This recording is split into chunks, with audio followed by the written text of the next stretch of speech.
சார்வால், என்ன பண்ண போறீங்க? அவன் என் பொண்டாட்டியா? இதுக்கு மேல அவன் எனக்கு பொண்டாட்டியா இருக்கணுமா வேணாமான்னு அவ தான் முடிவு பண்ணணும். அதுக்காக ரெண்டுல ஒண்ணு கேட்க போறேன். என் கூட வந்து வாழு, இல்லனா என்னை விட்டுருன்னு சொல்ல போகுதேன். சார்வால், கொஞ்சம் பொறுமையா இருக்க கூடாதா? எவ்வளவு நாளையா பொறுமையா இருக்க சொல்லுத?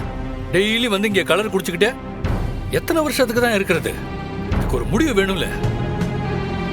நல்லவனோ கெட்டவனோ எங்க அப்பனே வந்து காலில் விழுந்து மன்னிப்பு கேட்டுட்டான். இதுக்கு மேல என்னையா வேணும்? ஏன் வர மாட்டேங்க? எசக்கியா வர மாட்டேங்குது. பிரசிடென்ட் சார்வால் தானே அனுப்ப மாட்டேங்கிறாரு. எனக்கு இவ பொண்டாட்டியா இல்ல அவன் பொண்டாட்டியா? அவன் போகாதன்னு சொன்னா என் புருஷன் கூட நான் போறதை யாரும் தடுக்க முடியாதுன்னு இவ பாட்டுக்கு கிளம்பி வர வேண்டியதானே? எனக்கு என்னமோ இன்னும் கொஞ்சம் பொறுமையா இருக்கலாம்னு. அவ்வளவுதான்யா, முடிஞ்சு போச்சு. வா சார்வால்,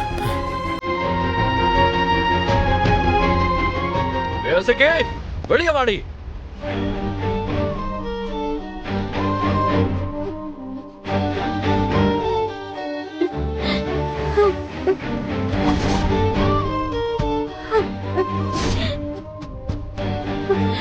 மாமா,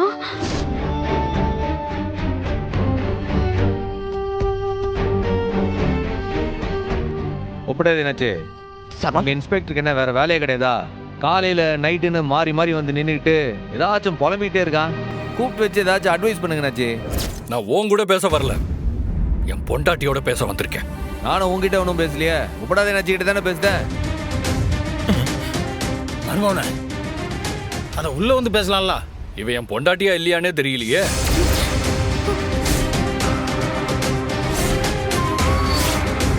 அதை கேட்க தான் வந்திருக்கேன். இளையசக்கே, ஒரே ஒரு பதில். இதுக்கு மேல எனக்கு பொறுமை கிடையாது. கடைசியா கேட்க சொல்லு, உனக்கு உன் அண்ணன் வேணுமா இல்ல நான் வேணுமா?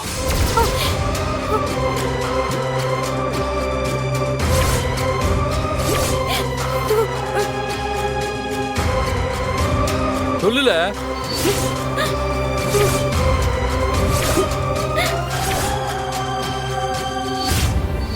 சொல்லு, உனக்கு யார் வேணும்?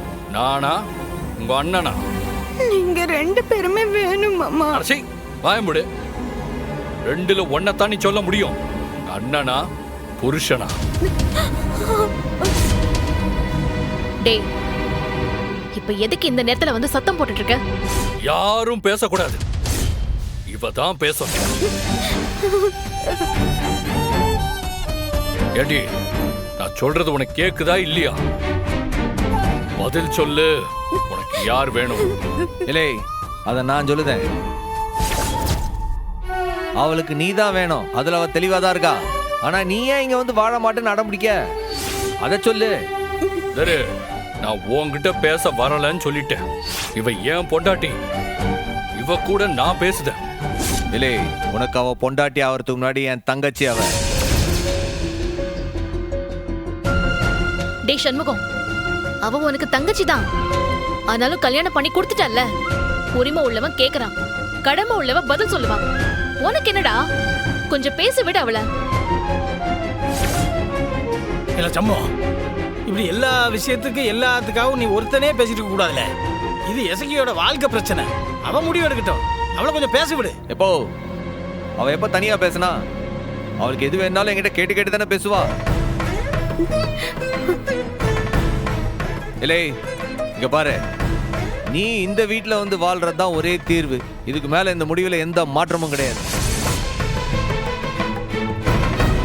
அவளால அங்க வந்து அந்த நரகத்துல வாழ முடியாது, வாழவும் விட மாட்டேன் நான். என்னடி, உங்க அண்ணன் சொல்றதுதான் கடைசி சொல்லா? அப்படி வரமாட்டியா? இல்லை, நான் தான் சொல்லுதோம்ல, நீ இங்க வர்றதை தவிர வேற வாய்ப்பே கிடையாது. அது நடக்கவே நடக்காது. நடக்கல்டா போ, அதை பார்த்துக்கிடுவோம். சும்மா எதுக்கு இங்க நின்று டைம் வேஸ்ட் பண்ணிட்டு இருக்க? போய் சாப்பிட்டு போட்டு போ. எட்டி எசகி, அவ்வளவுதானா? எல்லாம் முடிஞ்சு போச்சா? இப்ப மட்டும் நீ என் கூட வரல, இந்த நிமிஷத்தோட எல்லாம் முடிஞ்சு போச்சு.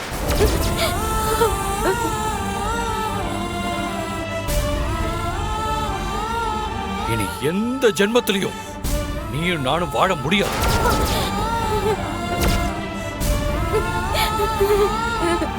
ஓ, அப்படித்தானா? நீ வர மாட்ட. சரி, முடிஞ்சது. உனக்கும் எனக்கும் இனிமே எந்த சம்பந்தமும் கிடையாது. இந்த நிமிஷத்துல இருந்து நீ என் பொண்டாட்டியும் இல்ல, நான் உன் புருஷனும் இல்ல. அடச்சி, வாய மூடு. எல்லாம் முடிஞ்சு போச்சு.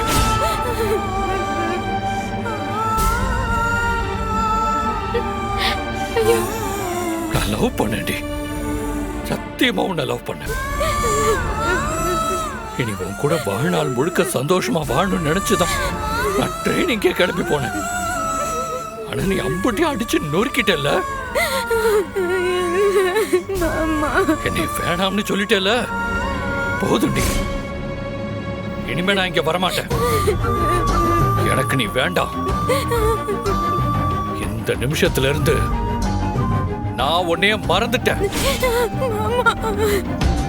நீயும் என்ன மறந்துடு. இனி உன் மூஞ்சில கூட நான் முழிக்க மாட்டேன். வயிறு எரிஞ்சு சொல்லுதேன்ல, நீ நல்லாவே இருக்க மாட்டேன். சத்தியமா நல்லா இருக்க மாட்டேன். நாசமா போயிடுவேன். மர்மோனா மாமா,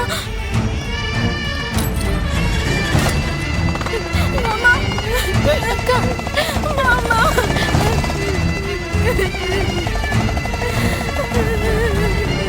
இல்ல இசக்கி, நீ ஒன்றும் வருத்தப்படாதல. அவன் ஏதோ கோவத்துல தான் பேசுதான், எல்லாம் சரியாயிடுவான். இசக்கி, அக்கா, உள்ள வாட்டு, வாக்கா, உள்ள வாட்டு. மாமா வருவாரு, வா. வாக்கா.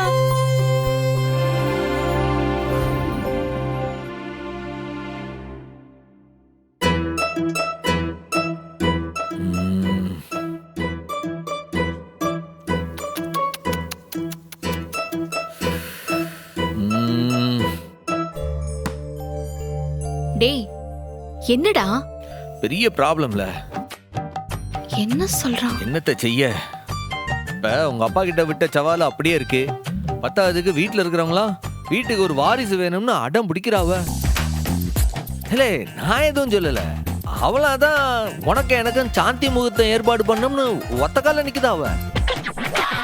பாத்தியா பாத்தியா, இத சொன்னா உனக்கு கோவம் வரட்டும் தான் நான் வேண்டான்னு சொல்லிட்டேன். டேய், நான் எப்படா கோவப்பட்டேன்?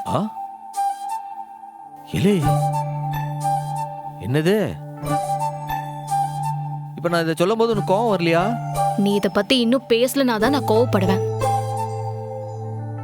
ஏம்ல, என்ன சொல்லுத? டேய், நம்ம புருஷன் பொண்டாட்டிடா. நம்ம ஆரம்பத்துல கோவமா இருந்தது உண்மைதான். ஆனா அதெல்லாம் போய் நம்ம நல்ல ஃப்ரெண்ட்ஸ் ஆகி பல மாசம் ஆச்சுல்ல. ஆனா நீதான் இன்னும் மாறாம அப்படியே இருக்க. நான் என்னமோ காலேஜ் படிக்கிற மாதிரி தினமும் டிராப் பண்ற, அப்புறம் பிக் பண்ற. இந்த வேலையெல்லாம் மட்டும்தான் நீ கரெக்டா பண்ற. என்னைக்காவது புருஷங்கிற வேலைய நீ ஒழுங்கா பண்ணிருக்கியா? ஏம்ல, அப்ப நீ சாந்தி முகூர்த்தத்துக்கு ஓகே சொல்லுதியா? நான் எப்படா ஓகே இல்லன்னு சொன்னேன்? அப்ப நான் தேதி குறிச்சிட்டுமா? இதுக்கு எதுக்குடா லேட் பண்ணணும்? ஏம்ல, நீ சும்மா இரு. அதெல்லாம் உனக்கு தெரியாது. எவ்வளவு முக்கியமான ஒரு விஷயம் இதெல்லாம். ஒரு 4 கிழமை இதெல்லாம் பார்த்து தானே செய்யணும். டேய், அதெல்லாம் கல்யாணமான புதுசுல ஓகே. இப்ப அதெல்லாம் வேணாண்டா. எனக்கு இதெல்லாம் கண்டிப்பா வேணாம். நீ சும்மா இரு. நான் ஜோசியர்கிட்ட எப்ப செய்யணும், எப்படி செய்யணும், சம்பவத்துக்கு எது கரெக்டான டைம் நான் எப்படி கேட்டு சொல்லுது பாரு.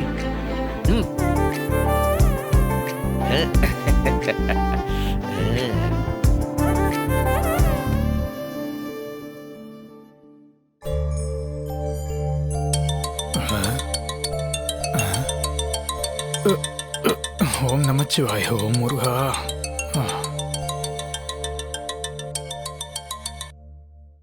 ஹலோ ஜோசியர் சார்வால், வணக்கம் வணக்கம் வணக்கம் வணக்கம். நான் தான் பிரசிடென்ட் சண்முகம் பேசுறேன். சொல்லுங்க பிரசிடென்ட். ஒரு எமர்ஜென்சி, அதான் நைட்ல எம்பிட்டு நேரம் ஆனாலும் பரவாயில்லன்னு கூப்பிடலான்னு கூப்பிட்டுட்டேன். எப்பா 11 மணிக்கு மேல என்னப்பா எமர்ஜென்சி? அது அதுவும் எமர்ஜென்சினா டாக்டருக்கு தானே ஃபோன் பண்ணோம். அதுக்கு எதுக்குப்பா இந்த ஜோசியருக்கு ஃபோன் பண்ணிருக்க? அது என் ஜாதகத்தையும் பரணி ஜாதகத்தையும் நீ தானே பாத்தீரு? ஆமா. 2 பேருக்கு அர்ஜென்ட்டா, ரொம்ப அர்ஜென்ட்டா சாந்தி முகூர்த்தத்துக்கு தேதி குதிக்கினேன். ஏன்பா இந்த நேரத்துல போனை போட்டு தான் இதை கேப்பியா? காலையில பார்த்து சொல்லட்டுங்களா? ஐயா ஜோசியரே, அதுக்கெல்லாம் நேரம் கிடையாது. இது என் வாழ்க்கை பிரச்சனை. பாருங்க, சிக்னல் கிடைக்கும் போதே பேச வேண்டியதெல்லாம் பேசிடணும்னு சொல்லுவாவ. எனக்கு இப்பதான் ஃபுல் டவரே கிடைச்சிருக்கு. நான் இப்போ ஒர்க் அவுட் பண்ணதான் எனக்கு ஆச்சு. எங்க ஜாதகம் உங்ககிட்ட தானே இருக்கு. தயவு செஞ்சு அதை கொஞ்சம் பார்த்து சொல்லித்தீரா? என்ன பிரசிடென்ட்? என்னங்க சத்தம்? அது ஒண்ணு இல்லைங்க, அது கொஞ்சம் தூக்க கலக்கத்துல கொஞ்சம் போருங்க. பாருங்க பாருங்க, கொஞ்சம் மெதுவா அர்ஜென்ட்டா பார்த்து சொல்லுங்க.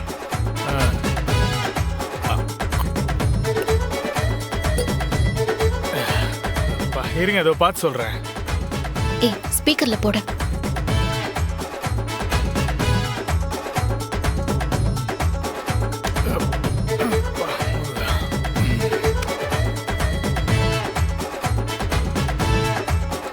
இருங்க ஒரு நிமிஷம்.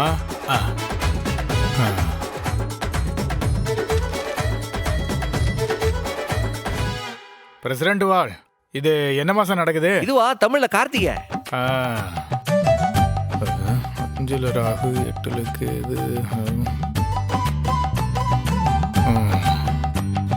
ஐயா, 2 பேரோட கிரக அமைப்புகளும் சரியா இல்லாததால 18 மாசத்துக்கு 2 பேரும் சேரக்கூடாது ஐயா. அப்ப 19ஆவது நாள் குறிச்சி எல்லாம் சொல்லுதீரா? டேய் 18 மாசம். நான் 18 நாள் சொல்லல, 18 மாசம் சொல்லியிருக்கேன். 1.5 வருஷம். உங்க அமைப்புல கிரகம் சரியில்லைங்க ஐயா. அதனால இன்னும் 1.5 வருஷத்துக்கு இத நினைச்சு கூட பார்க்க கூடாது. ஜோசியரே, என்ன பேசுறீ நீரு? 18 மாசமா? அதெல்லாம் தாங்காது. நீங்க நல்லா பார்த்து கரெக்டா சொல்லுங்க. நான் நினைக்க நைட்டு 11 மணிக்கு கால் பண்ணதுனால கடுப்புல இப்படி பேசிங்கன்னு. இப்ப நீங்க பொறுமையா தூங்குங்க. நாளைக்கு காலை நான் நேர்ல வந்து பேசிக்கிறேன், சரியா? ஏன்பா, நீ காலையில வந்தாலும் சரி, ராத்திரி வந்தாலும் சரி, என் கணிப்பு பொய் சொல்லாதுப்பா. இன்னும் 1.5 வருஷத்துக்கு உனக்கு எதுவுமே கிடையாது. இல்ல தப்பறங்க, நீங்க அவசரப்படாதீங்க. இருங்க, இதுக்கு ஏதாச்சும் பரிகாரம் இருக்கும்ல, அது சொல்லுங்க. பரிகாரமா? ஒன்னும் கிடையாது. உங்க ராசிக்கு நீங்க அவங்கள விட்டு தனியா இருக்கிறது தான் சிறந்த பரிகாரம்.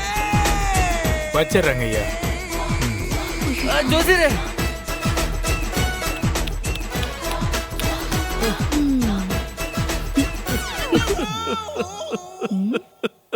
டேய் சண்முகம், டேய் அழுவுறியா? இதெல்லாம் புதுசா கல்யாணம் ஆனவங்களுக்கு தான். நமக்கு தான் கல்யாணம் ஆகி ரொம்ப நாள் ஆச்சே. அதனால இது நமக்கு செல்லாது. நம்ம என்ன பண்ணுவோம், ஸ்ட்ரெயிட்டா ஆரம்பிச்சிடும். டைம் வேஸ்ட் பண்ணாண்டா. இப்ப நான் என்ன சொல்ல வரேன்னா, சண்முகம் இன்னைக்கு கூட ஒரு நிமிஷம் இரு. இதெல்லாம் ரொம்ப முக்கியமான விஷயம்டா. பெரியவங்க கிட்ட எல்லாம் கேட்டு நாள் கிழமெல்லாம் பார்த்துதான் நல்ல முடிவெடுக்கணும்னு நீ தானே சொன்ன. ஏம்ல, இதுல எல்லாம் எனக்கு சுத்தமா இப்ப நம்பிக்கை இல்ல. ஆமா. அட போப்பா, ஆனா எனக்கு நம்பிக்கை இருக்குப்பா. இல்ல, நீதான் இதுல எல்லாம் நம்பிக்கை இல்லைன்னு சொன்ன. இப்ப நான் மாத்தி பேசுதா? டேய், நீ தானே தேதி முக்கியம்னு சொன்ன. இதுக்கு மேல நீ என்ன கன்வின்ஸ் பண்ணாத, அவ்வளவுதான். அந்த ஜோசியரை கன்வின்ஸ் பண்ணிட்டு அவர் சொல்ற தேதியோட வா. அதுக்கப்புறம் தான் நீ சொன்ன சாந்தி முகூர்த்தம். ஐயோ கடவுளே, எனக்கு மட்டும் ஏன் இப்படி எல்லாம் நடக்கு? எப்பா முருகா, நான் யாருக்கு என்ன பாவம் பண்ண? கடவுளே. ஹலோ, இன்ஸ்பெக்டர் வேலையை விட்டுட்டு கட்டின பொண்டாட்டிய லவ் பண்ண பெட்டி கடைக்கு வர முத்துப்பாண்டி இசைக்கையும் நீ பிரிக்கிறல்ல, அந்த பாவம் தான் உன்னை இப்ப திருப்பி அடிக்குது. அவங்கள சேர்த்து வைக்கிறது தான் உனக்கான பரிகாரம் ஆகும். அது நடந்தாதான் உனக்கும் நடக்கும். சரி, தள்ளு, போய் படு. போய் படு, போடா.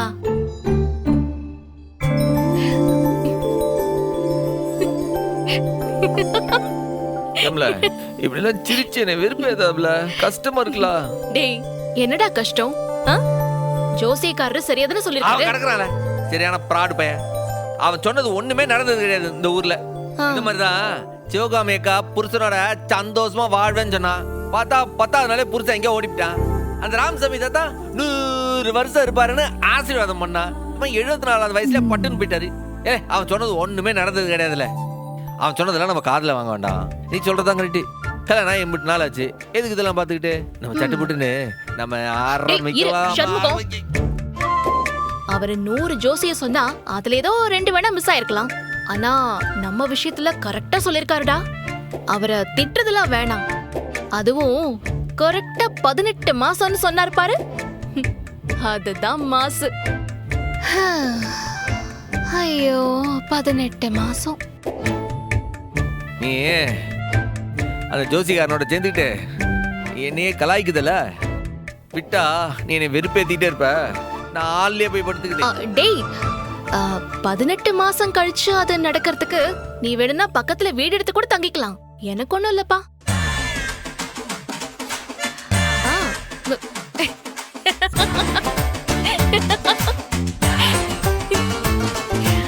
சரி, இதுக்கு நான் சீக்கிரம் ஒரு முடிவு கட்டுதேன்.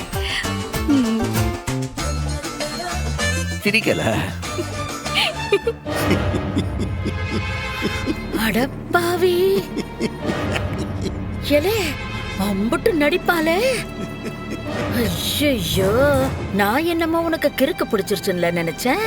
அரைக்கு எனக்கா கிறுக்கு? அக்கா, ஊர்ல இருக்கிற ஒட்டுமொத்த ஆம்பளைங்களையும் நான் கிறுக்கு பிடிக்க வைப்பேன்க்கா. எனக்கு ஒன்னும் ஆகாது. பிரமாதம்ல. ஆனா உன் பொண்டாட்டி உன்னை நம்புவாளா? நம்ப மாட்டாதே. அவ என்ன பண்ணிருப்பா, உடனே அவ மகளுக்கு போன போட்டு பேசிருப்பா. எல்லாத்தையும் பரணியே அவளை நம்ப வச்சிருப்பா. பரணி சொல்லுது எல்லாத்தையும் நம்புவா. ஏன்னா நான் போட்ட போடு அப்படி. என்ன மாதிரி ஆளுல நீ? அங்கிட்டு இங்கிட்டுமா காய நகர்த்தி அந்த எசக்கிய துண்ட நிக்க வச்சிருக்கிய. நிச்சயம் இந்த தடவை அந்த சண்முகமே எசக்கி வாழ்க்கைய அத்த விட்டுருவான். நீ பாத்துக்கிட்டே இரு. அக்கா, அந்த சண்முகத்துக்கு எரும மாடு மாதிரி உடம்புல அப்படி பலம் இருக்குக்கா. ஆனா எனக்கு பாம்பு மாதிரி நாக்குல பலம் இருக்குக்கா. எப்படியாப்பட்ட பெரிய ஆளா இருந்தாலும் சரி பேசியே கழுத்தை வெட்டிடுவேன். அந்த விளங்காதவன் வைக்குண்டம் என் மவ பரணி அந்த நசுக்கி அம்புட்டு பெரிய ஏசி புட்டு தான் வந்திருக்கேன். அக்கா, கடைசியில அந்த விரும்பைய சம்மு இருக்கானே, அவன்கிட்ட மட்டும் நான் தனியா பார்த்து என் கண்ணாலேயே ஒரு பெரிய எஃபெக்ட் கொடுத்துட்டு வந்திருக்கேன்க்கா. இல இல இல அப்படி என்னல எஃபெக்ட் கொடுத்த? இந்தார்லே வெறும்பையலே, உன் தங்கச்சியை நீ என் வீட்டுக்கு அனுப்பின, அவளோட உசிருக்கு உத்தரவாதம் கிடையாதுன்னு என் பார்வையாலே பத்த வச்சுட்டு வந்துட்டேன். எப்படி அப்படி போடல இல சௌந்தரம். அந்த வெறும் பையன் அப்படி வெறி பிடிச்சு பாப்பானே. அட, அவன் எப்படி பார்த்த எனக்கு என்னக்கா? அவன் உசுரே போனாலும் அவன் தங்கச்சிய கண்டிப்பா இங்க அனுப்ப மாட்டான். ஐயோ, சூப்பர்ல சூப்பர் சூப்பர் சூப்பர்ல. இது பாருல, அப்படியே சூட்டோட சூடா உன் மய முத்து பாண்டிய உசிப்பி விடல, நல்லா முறுக்கி விட்டு ரத்தத்தை கொதிக்க விட்டு அந்த சமூகத்துக்கிட்ட அனுப்புனா 2 பேருமா சேர்ந்து நல்லா முட்டிப்பானுங்களே. எல்லாத்துக்கும் என்கிட்ட ஐடியா இருக்குக்கா. ஆனா அந்த முத்துப்பாண்டி மனசுக்குள்ள அந்த எசக்கி இருக்காளே, இந்த மாட்டுத்தோல்ல ஒட்டிக்கிட்டு இருக்கிற உண்ணி மாதிரி அவன் மனசுல அப்படியே ஒட்டிக்கிட்டு கிடக்கா. அந்த உண்ணிய பிடுங்கி கரியடுப்புல பொசுக்கிற மாதிரி அவன் மனசுல இருந்து அந்த எசக்கியோட நினைப்ப எரிச்சிடணும்ல. இத பாருல, அந்த அவளோட பேரை கேட்டாலே நம்ம முத்துப்பாண்டிக்கு எட்டிக்காய கசக்கணும்ல. அது மட்டும் இல்ல, கையோட கையா நம்ம முத்துப்பாண்டிக்கு வேறொரு கல்யாணத்தையும் பண்ணி வச்சுட்டா ஜோலிய மொத்தமா முடிச்சிடலாம். எப்படிக்கா என்னோட ஐடியா? ஐயோ ஐயோ ஐயோ ஐயோ ஐயோ, அப்படி போடல. என் தம்பி சௌந்தரனா சும்மாவா? தம்பி, நான் கூட பெத்த பிள்ளைக்காக சமாதானம் பேசி உன் மருமவளையும் மவனையும் சேர்த்து வச்சுட்டு போறியோன்னு பயந்தேம்ல. யாரு நானா மாறுவேன்? அக்கா, ஊர் உலகத்துல இருக்கிற அம்புட்டு நல்லவனையும் கெட்டவனா மாத்துவேனே விடிய சத்தியமா நான் மாறதுக்கு சான்ஸே கிடையாது. ஐயோ ஐயோ ஐயோ ஐயோ, அதாம்ல என் தம்பி. நீ மாற மாட்டல, மாறவே மாட்ட. அக்கா, அப்படியே பிரமிச்சு போய் நின்னுடக்கூடாது. இந்த விஷயத்துல நீயும் எனக்கு ஒத்தாசை பண்ணணும். என்ன பண்ணணும்னு சொல்லல, அக்கா அசத்தி போடுறேன். இந்த விஷயத்தை பொறுத்த வரைக்கும் நான் பாண்டிக்கும் அந்த நசிக்கும் சப்போர்ட் பண்ணுதா மாதிரி நடிக்க நீ என்ன செய்யணும் தெரியுமா? வழக்கம் போல அந்த நசுக்கிய வெறுக்கிற மாதிரியே இருக்கணும். நான் செய்யறது உனக்கு பிடிக்கிற மாதிரியே இல்ல அப்படிங்கிற மாதிரியே இருக்கணும். அம்பிட்டு தானே, நீ கவலைய விடு, நான் பாத்துக்கிடுதேன். ஏனுகள அப்படி செஞ்சாத்தே இந்த பக்கிகள் எல்லாத்துக்கும் என் மேல ஒரு பெரிய நம்பிக்கை வரும். அப்பத்தே நம்ம அடுத்த கட்டங்களை நோக்கி நகர்ந்துகிட்டே இருக்க முடியும். சரில சரில சரில. இத பாரு, நல்லா விரிவா விளக்கமா சொல்லு. நான் என்ன செய்யணும், நீ என்ன செய்ய போற? சொல்லுதேன். நல்லா நான் சொல்ல போறத கவனமா கேட்டுக்கா. சொல்லு சொல்லு.